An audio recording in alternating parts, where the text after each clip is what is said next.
Hello everybody, my name is Juan. Welcome back to a new reaction. Today I'm going to be getting into Young Justice Season 3, Episode 24, 25, actually, by the title of... Damn, dude, I just turned on the camera and I absolutely forgot everything I wanted to say. Young Justice Season 3, Episode 25, by the title of Overwhelmed. It's a weird title, considering where we left off just now in the last episode. Um, hmm... Who the fuck is overwhelmed? The light? Maybe. Our team? I mean, like I mentioned in the last episode, a lot of the points of conflict, of interest, the fucking battling Granny on the orphanage. I figured that was going to be the end game. Though, at this point in time, that situation has more or less been resolved. And so now I'm wondering, what the fuck are they going to do in 2 episodes? Are we the ones who are going to be overwhelmed right now by all the fucking information they're about to give us in this one episode that they're going to resolve in the next episode, possibly? Maybe. I don't really know, though.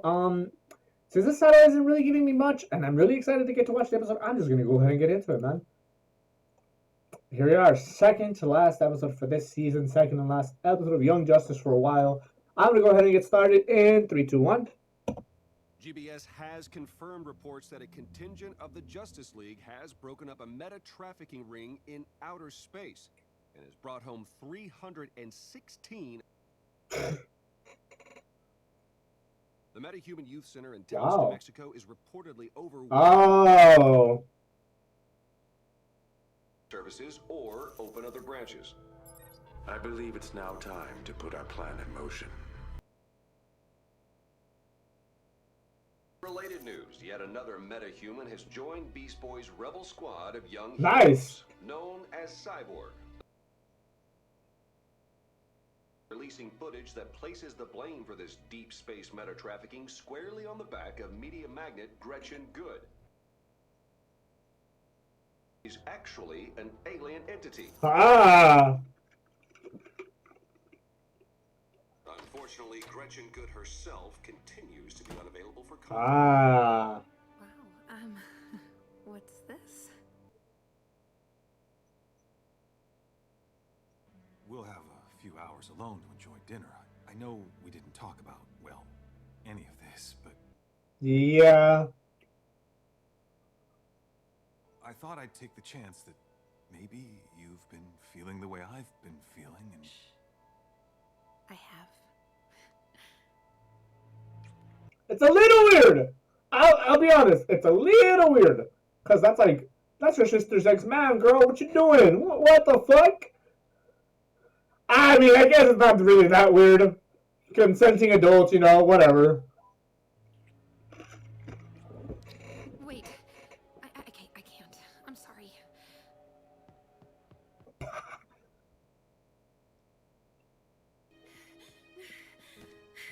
Yeah. I'm sorry.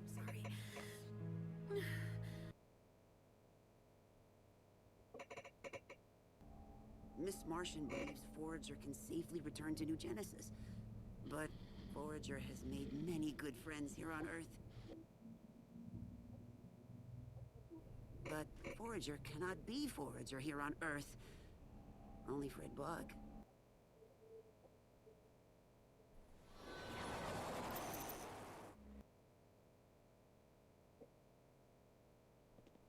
Hello, Connor. Hello, Mr. Mayor. I'd like you to meet my friend, Fred Bug. Fred, this is His Honor, Dabney Donovan, Mayor of Geranium City.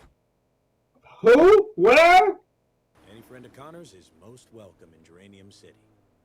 I think it's safe now. Indeed. There are no other strangers in town at this time.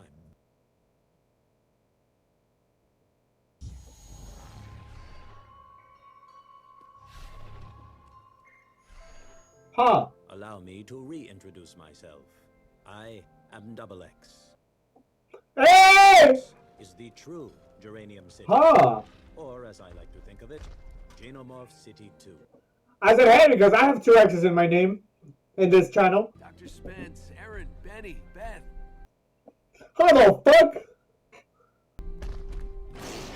Fred, this is Karen. Karen? My oldest friend, Craig. Aww. want young people, human and metahuman, to see the value of heroism and service. We want them to take ownership of the outsiders, because in the end, the outsiders have no issue with the Infinitors, as long as the message gets out. Excellent. I can use this good press to bring you both back to Markovia. I thought metahumans weren't permitted in Markovia. You're fucking royalty. You both just need to be patient. I believe patience is a virtue. Shut the fuck up. For it is a true miracle that the three of us are together again for the first time in years. That's why I had to come. In secret. Sarah, who the fuck are you to talk about secrets? Excuse me for a moment. Yeah, she needs to go update. Yep.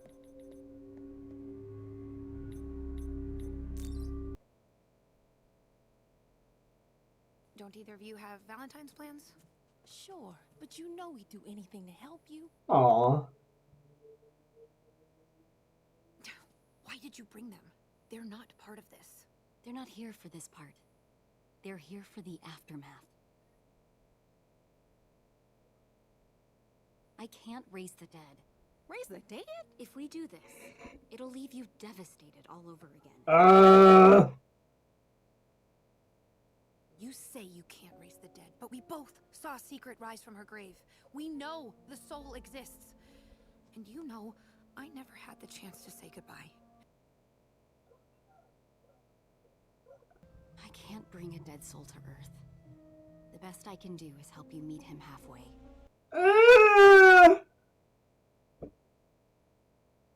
I'll be sending your soul to Limbo. Nothing there is real. Your imagination creates everything you see. It'll be very seductive. This sounds bad. And if you don't emerge by sunrise, your soul will be trapped there. Forever.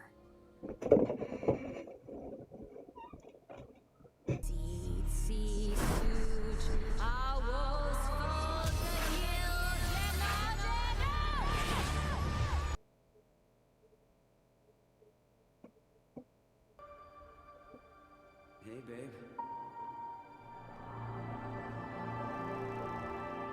Missed ya. Wally.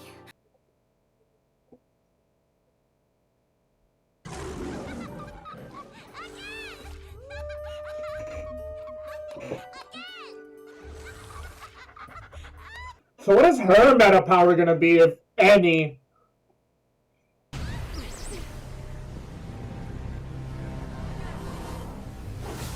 Stay back! I think not. Well then. Unknown?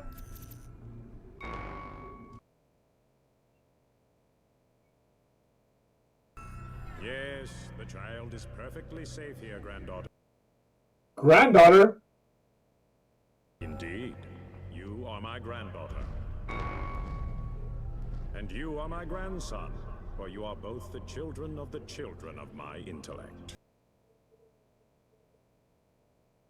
I am impressed with how you both have survived and evolved my technology. Huh.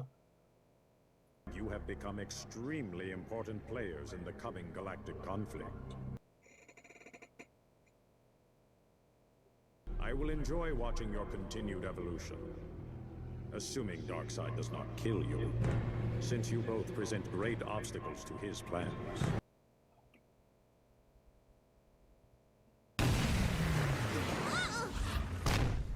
Uh-oh.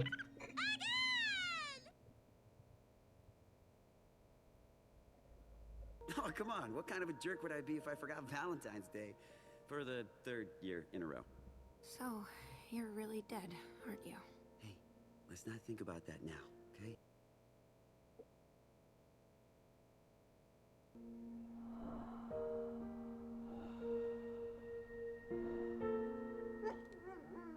Aww.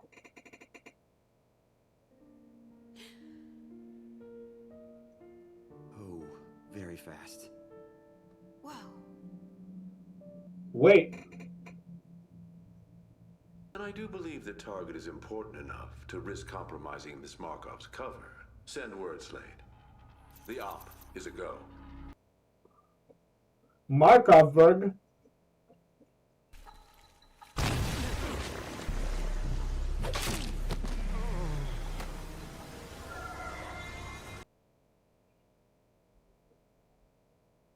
Comfortable enough to reveal your truth. Oh, yes. Fredbug is quite comfortable. And Forager is most happy to reveal his truth. Nice. To hear the truth behind the creation of Geranium City. I'd be honored to tell you, but it is more efficient for Craig to telepathically show you. Ah. Under the thumb of Cadmus founder Lex Luthor. But our brother Connor gathered allies who liberated us from that place and that servitude.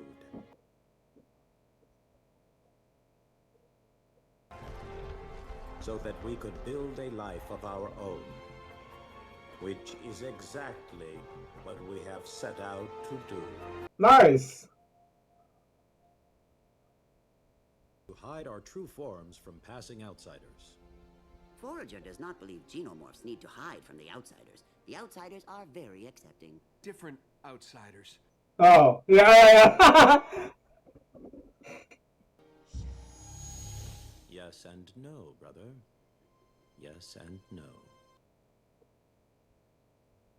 Really don't miss the life at all? I mean, sure, we both have these cushy gigs at the university. Wait, 3, 2, 1.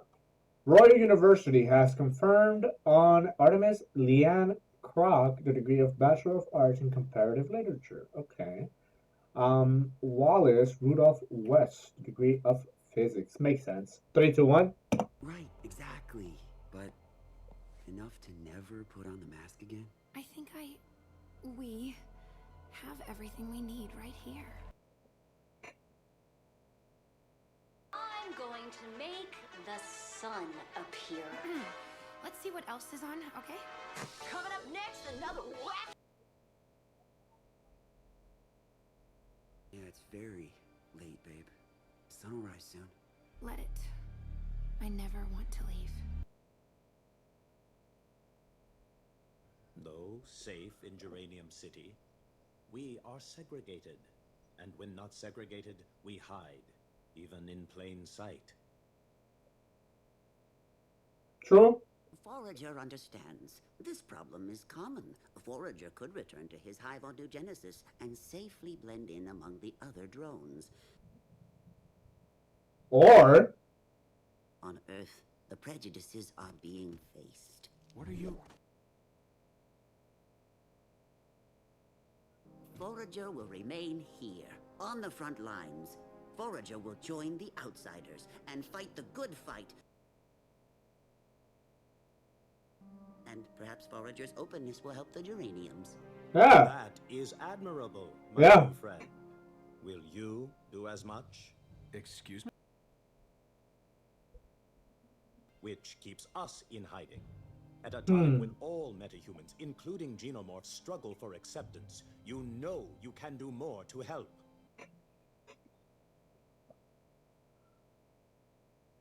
Our brother has always been good at collecting strays.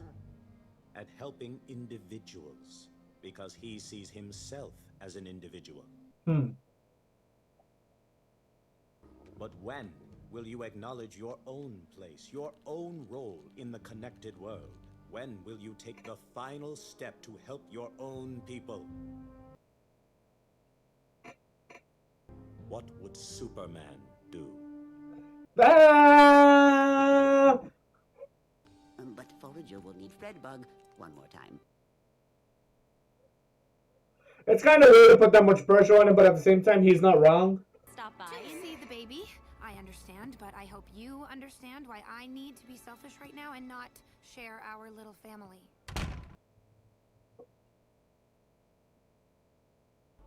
What do you see? It's getting lighter. The sun's about to rise. I think it's going to be a beautiful morning. I get it. That's one beautiful baby. Is it a boy or a girl? What? What's the baby's name?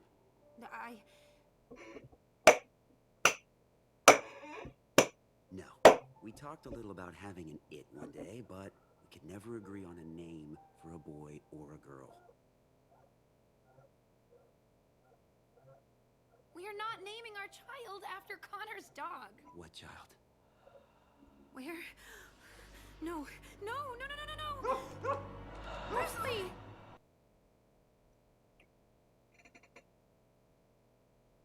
Open the door, Artemis. Let people in again. You've made a good start by helping Violet, Tara, and the rest, but you haven't let anyone help you. Aww. Hold on. I can't, babe. Believe me, I want to. But I love you too much. I won't let you throw your life away on a memory of what was or... Oh. There's a real life for you beyond this door. A chance at real love. No, I had my chance. You'll get another. I want you to live your life and find love. I'm not sure who could possibly deserve you, but I trust you to make the right choice. We needed this night to finally say goodbye. But the night's ending. And it's time for my Spitfire to go home and live.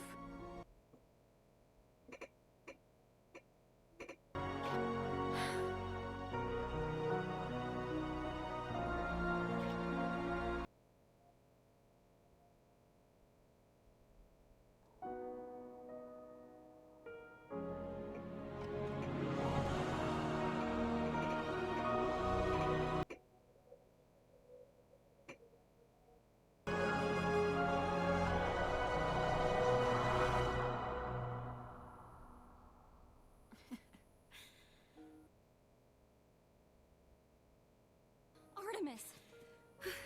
It's all right, I'm good. And I'm very grateful, Z. I got what I needed. I still can't believe you summoned Wally's ghost for her. I did no such thing. I told Artemis I didn't have that power, and I meant it. Began created a playground, an open space in Artemis's mind. But Artemis created or imagined everything she saw and experienced. We'll tell her someday. Or maybe we won't.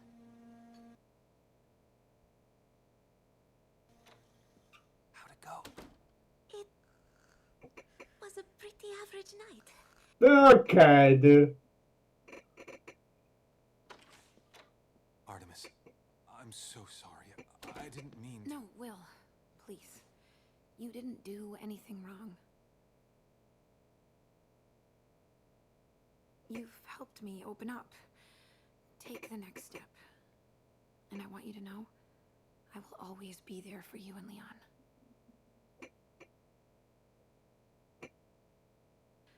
We're not right for each other. Whew. What a relief. I felt it too as soon as we kissed. Yeah, that's what I'm saying. Friends? Friends. And family. Always.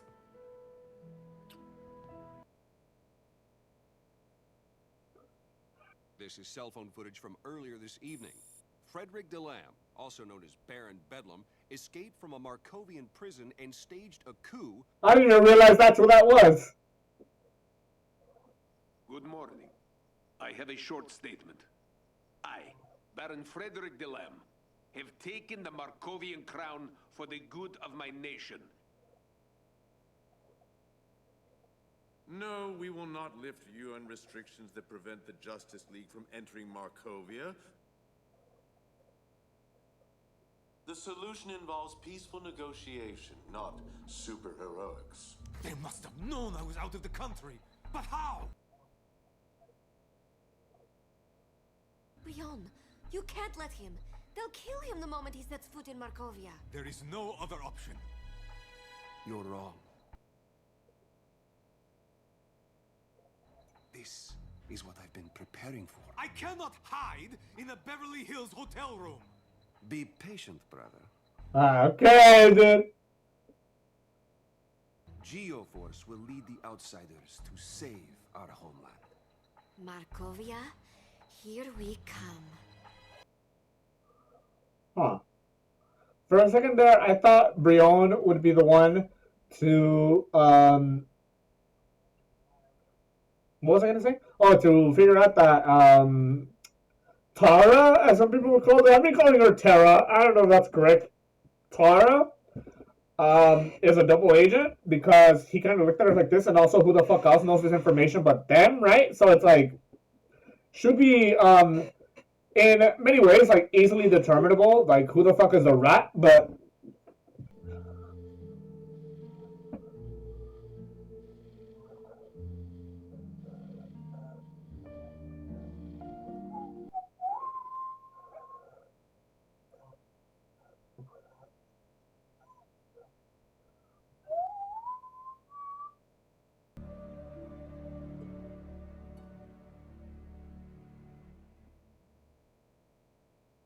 this was also a good episode. I think the previous episode was a little bit better, but like I mentioned in the beginning of this, we're kind of, I'm not really overwhelmed with all this information. I kind of feel like I mostly understood most of it. But this was a very informative episode about all the shit that's going to happen after this. Obviously, there's only one more episode. There's only so much that can happen. I imagine the next episode will... My bad. I imagine the next episode will most likely, in some ways, be an ending situation for the outsiders for this season, and in other ways, it will be the beginning of the next season. Now, the reasoning why I'm thinking like this is because Metron showed up, I think that's his name, Metron showed up to the fucking Teen Titans Tower, or whatever the fuck, Hollywood Tower, if you will. And he took Halo and Victor, being his grandchildren, right? And he said he's impressed, he said he's surprised by the evolution that they've gone through with the technology, and warned them in some ways, and said, I hope Darkseid doesn't kill you, so I can continue to see you, I guess, evolve.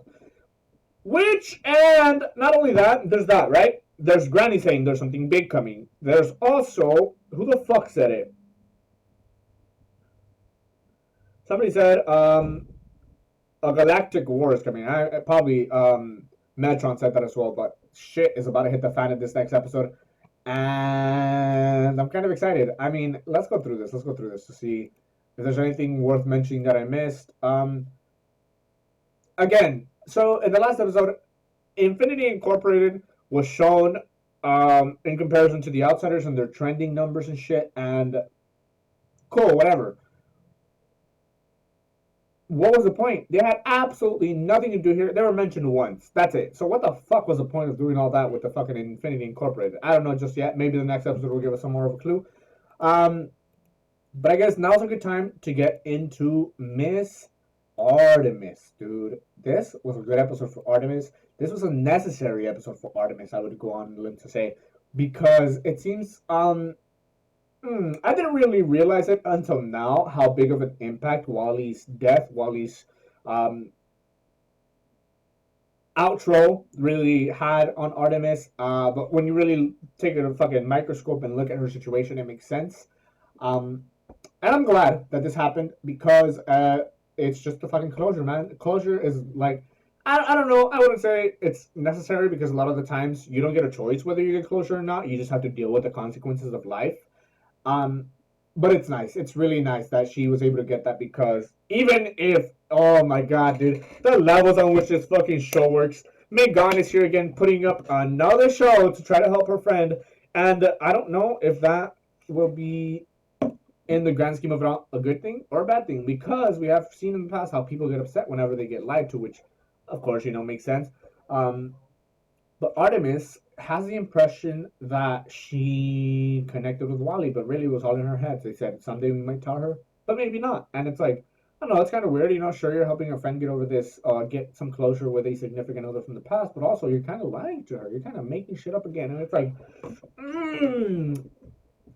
that could or could not come back to create some fucking waves in the future, but I don't really know. Um, there's also the Fred Bug, and what the fuck was this city called? Geranium City. What an interesting point of conversation to bring up here, because I had completely fucking forgotten about these fucking creatures. I remember them more or less, generally, as much as you can remember these beings, I suppose. And I honestly never thought they would come back and show us anything about them again. But it's good, because when you think about metahumans, bruh, this is like, this fucking universe is so fucking weird and diverse, because you have metahumans, sure, but like, you also have fucking aliens, bro. You have creatures that are different. You have creatures that are like fucking bugs. Obviously, talking about Forager. You have all this other kind of shit, and obviously, to like the normal human people, like, this shit is just like, like, we're barely getting accustomed to metahumans, and now you're gonna fucking bring aliens of different shapes, forms, and sizes. I think it's good, because you're creating awareness about the fact that, hey, you're not the only fucking beings in the universe, and there's actually other kinds of things. And it's creating this sort of like understanding, awareness, which I think is important, because then it creates a sort of equality. It creates precisely what Geranium City stands for, I suppose, getting to a point in time where they're accepted and they don't have to hide, because they're different in form, which is crazy to think, because it's like, it's just their composition, like their fucking, how do I say it? Like, physical composition is the only thing that's different about them. I mean, they have meta powers, sure, but like, I don't know, man. Personally, I like to think about people and the contents within them as being more important than the outside. So to me, like, meeting shit like that, I would just be fucking fascinated if I could meet an alien, But like, I guess it makes sense that people would be opposed to something that's so different, but it is what it is, dude. Which is why I think it was a good point that this person, Double X, I guess his name was, called out fucking what's his name, Connor, on this, because it's true. He could definitely be doing more. He could definitely be more open about this. And Connor is not a part of the Outsiders, I think, because like, he looks exactly like Superman. So there's like that weird sense of being where it's like, and that is why I think it's weird that they're putting these expectations on him of being like Superman, because he's like a clone of Superman. But it's like, just because you look like somebody, just because you have something to do with them, doesn't necessarily mean that you have to be them. And you can just be your own thing, You don't have to fucking be Superman just because you were created from him. Mm, so that's kind of weird, but also, I mean, man, there's just so many fucking double-edged swords being fucking juggled around here, and I feel like Connor is one of them, because sure, there should be some responsibility on his behalf to like help his brothers, his friends, get into a better position in the world. He could definitely be doing more, but also, like, is that really his responsibility? Like, why does it feel like they're like pressuring him so much to do something about it? Which is like, do whatever the fuck you want. You can do it. You could not do it. What else do we have here?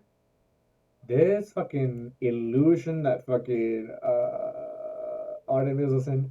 Kind of weird. I don't know. Like we said, it helped her, but also like, she almost didn't want to leave, and that's a little weird, because like, would that be an interesting question to pose to you guys? Would you rather live? I mean, I feel like the answer to this question, even before I ask it, is already, you would rather live in reality, because I was gonna say, would you rather live in this fucking fantasy, or would you rather live in reality? Because I don't know. I feel like I would be weak if I was put in this situation. I wouldn't fucking leave. I would stay there. I would fucking create whatever the fuck I wanted, and you could probably definitely do that. But it's fake, so it's like, I don't know, man. We can talk about this in the comments. I don't really know. It's kind of weird. I feel like my mind is too weak. I would not be able to break out and be like, hey, I want to go back to my fucking miserable reality, as opposed to living in this fucking dream world of your creation. And then there's also a resolution between her and, I don't know what the fuck his name is. Red Arrow? I don't remember what the fuck his name is. He's got so little um, like spotlight, so little fucking runtime, that he's kind of a stranger to me in some ways, this character. And then you have fucking Bartholomew, what the fuck is his name? Barone Bedlam? taking over fucking Markov, and I guess it's fitting that we begin the show in Markovia. Markov. I just said Markov. Why the fuck? I don't know if I'm just making this connection before. I probably thought about it before, but it's like their last name is Markov and their country's name is Markovia. It's kind of weird. Like, who the fuck do you think you are? But it's fitting that we began there and we're finishing there. Alright, Jesus. I skipped to the next episode.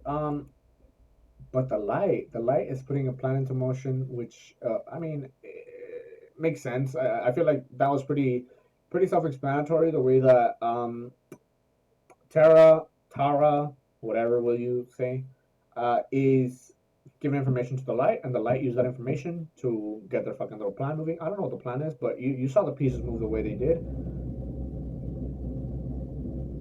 What the fuck was that noise, dude? I don't know. I don't know. In some ways, I feel like there's nothing left to say here. I feel like we've gone over pretty much all the important parts. I'm really excited to get into.